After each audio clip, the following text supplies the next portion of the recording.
कक्षा 8 की online class में आपका स्वागत है। प्यारे विद्यार्थियों, आज आपके लिए एक्सरसाइज कराएंगे। एक्सरसाइज 5 आंकड़ों का प्रबंधन। ये आपका 8 अंक का होगा। कितने अंकों का है? 8 अंकों का है।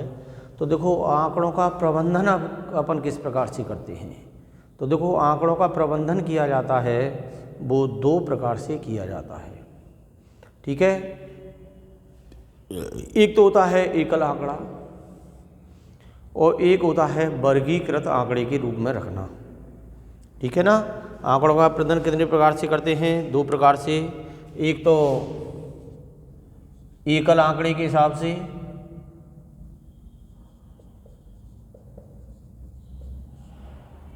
और दूसरा है, ठीक है, वर्गीकृत आंकड़े।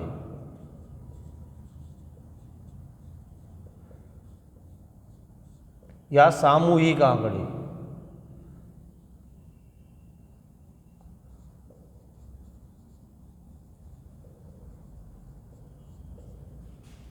तो आंकड़ों का जो प्रबंधन है वो 2 प्रकार से किया जाएगा।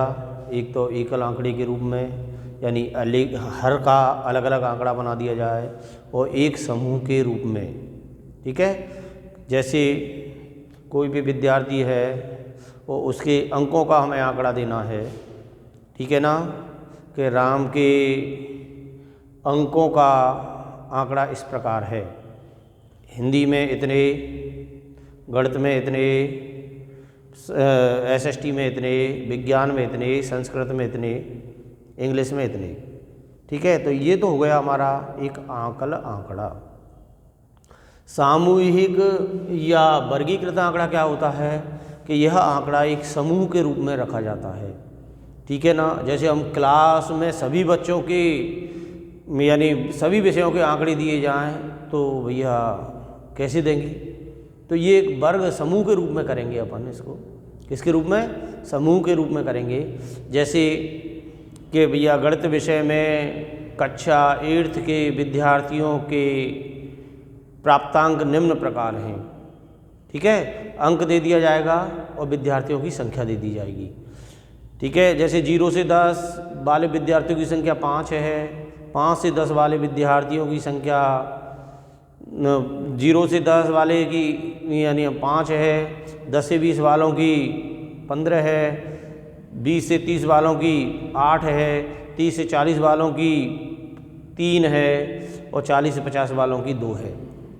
तो प्यारे विद्यार्थियों, यदि हमारे आंकड़े सामूहिक रूप में दिए जाते हैं, एक समूह, एक ग्रुप के रूप में दिए जाते हैं, तो वो तो हमारे कहलाते हैं सामूहिक आंकड़े या वर्गीकृत आंकड़े। और एकल आंकड़े आप जानते ही हैं कि अगर आंकड़ों को एकल रूप में रखा जाए तो वह आंकड़े एकल आंकड़े कहलाते हैं। तो प्यारे विद्यार्थियों, अब इन आंकड़ों के प्रबंधन करने पर हमें आंकड़ों को एक चित्र द्वारा समझाया जाता है। ठीक है, तो क्या वर्गीकृत किया जाता है, उनको समझाया जाता है।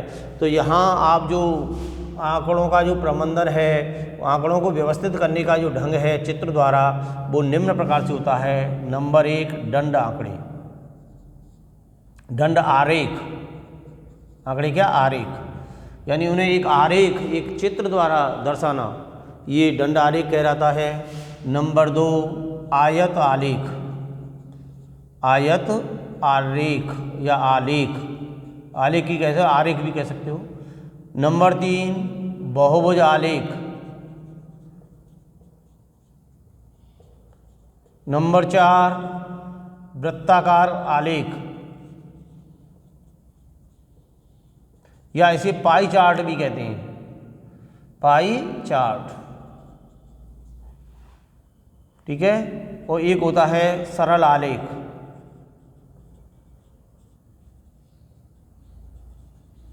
तो प्यारे विद्यार्थियों, इन सब आलेखों की विशेषताएं होती हैं।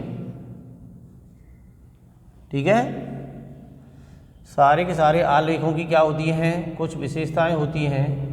जैसे आपको दंड आलेख निरूपित करना है तो प्यारे विद्यार्थियों, दंड आलेख जो बनाया जाता है वो एकल आंकड़ों में बनाया जाता है।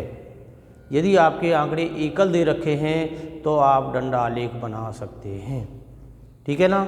जैसे किसी विद्यार्थी के मैंने अभी बताया था आपके लिए कि यहाँ अंक हैं और यहाँ विषय हैं।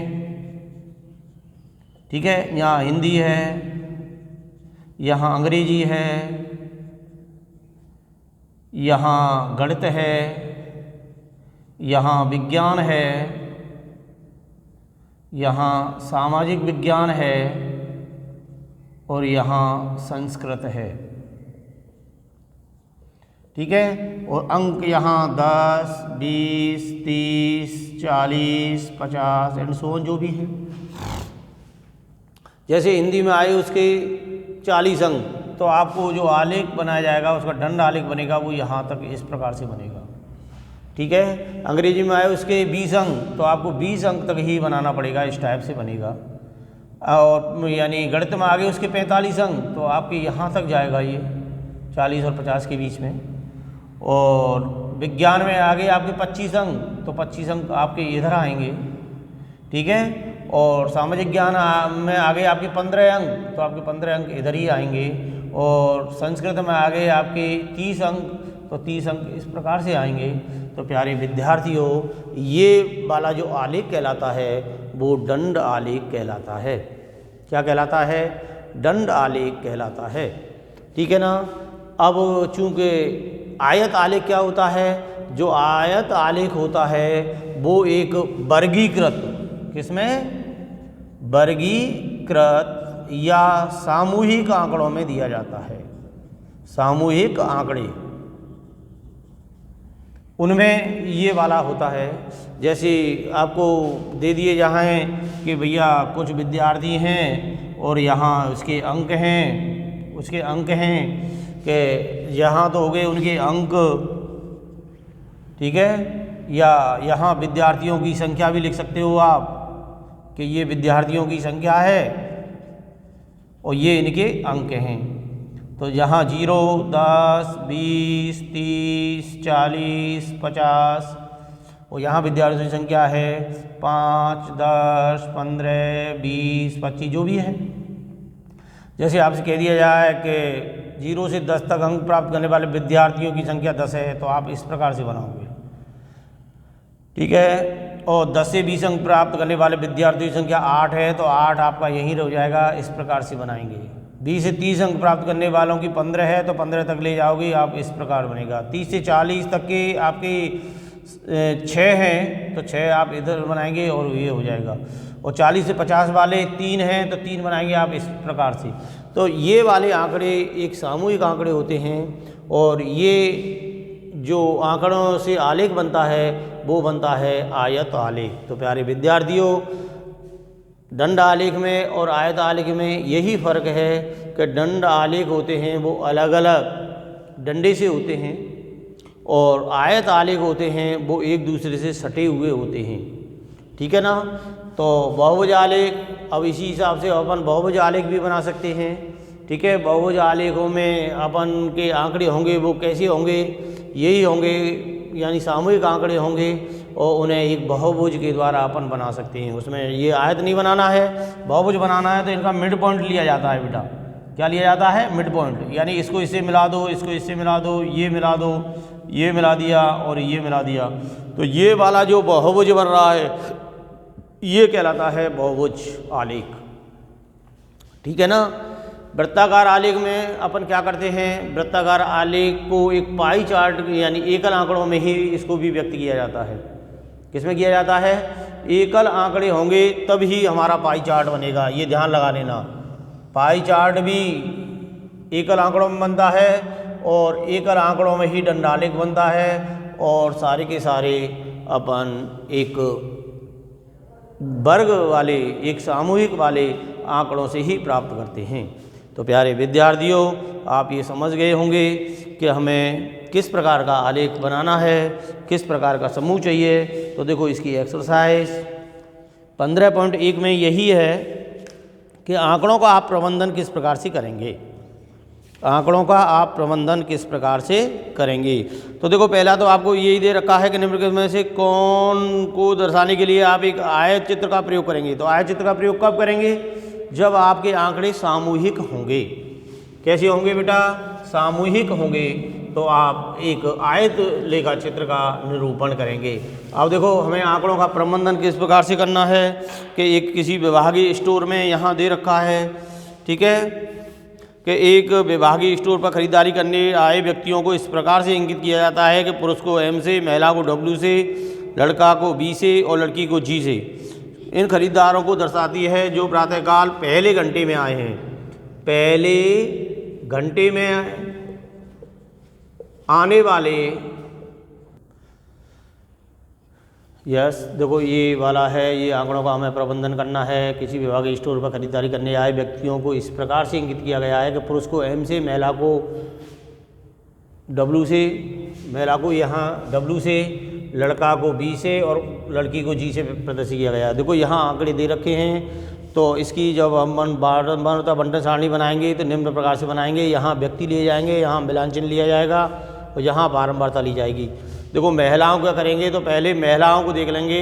महिला W से व्यक्ति की गई है तो W वाले के देखें, जैसे 1 है 1 निशान लगा दिया, 2 है 2 लगा दिया, 3 है 3 लगा दिया, 4 है 4 लगा दिया और 5वें पे यह क्रॉस कर दिया। इस हिसाब से सारी महिलाओं को गिन लेंगे तो ये महिलाओं की संख्या होगी वो 28 आएगी। 28 चिन्ह ये बना दिए जाएंगे। इसी प्रकार से पुरुषों के भी अपन पुरुषों को भी गिन लेंगे। पुरुष को M से व्यक्त किया गया है, M इसमें कितने दे रखे हैं और यहाँ M द्वारा पुरुषों को भी व्यक्त किया जाएगा और 5-5 के ये वाले समूह बना दिए जाएंगे तो ये 15 हो जाएंगे, लड़का के 5 हो जाएंगे, लड़कियों के 12 हो जाएंगे। तो प्यारे विद्यार्थियों ये होगी आपकी बारंबारता बंटन सारणी, ठीक है। अब यहाँ आपकी बारंबारता बंटन सारणी बनके तैयार हो गई है और इसे प्रदर्शित करने के लिए हमें दंड आलेख खींचना है। तो दंड आलेख आप खींच सकते हो, इस टाइप से आपको दंड आलेख खींचना है। यहाँ तो लेंगे व्यक्ति और यहाँ व्यक्तियों की संख्या, व्यक्तियों की संख्या यहाँ ली जाएगी। देखो व्यक्तियों में आपका है महिला, दूसरा है पुरुष, तीसरा है लड़का, चौथा है लड़की, ठीक है। और इसको 10-10 से अपन व्यक्त कर देंगे। देखो 10, 20, 30, 40, 50 एंड सो ऑन जो भी है। आपको देखो महिलाओं की संख्या 28 आ रही है तो 20 से 8 ऊपर गिन लेंगे तो आपका ये दंड आलेख बनेगा महिलाओं के लिए इस प्रकार से बनेगा, ठीक है। पुरुषों की संख्या 15 है तो 15 देखो इन दोनों के बीच में आ जाएगी इस टाइप से और यहाँ ये पुरुषों की संख्या को व्यक्त करेगा। लड़कियों की संख्या 5 है लड़कों की तो ये 5 को व्यक्त करेगा भैया, देखो इस टाइप से ये करेगा। और लड़कियों की संख्या है वो 12 है तो 10 से 2 ऊपर ये 12 को व्यक्त करेगा। तो प्यारे विद्यार्थियों आप इस हिसाब से इन आंकड़ों को एक दंड आलेख के रूप में प्रदर्शित कर सकते हैं। धन्यवाद।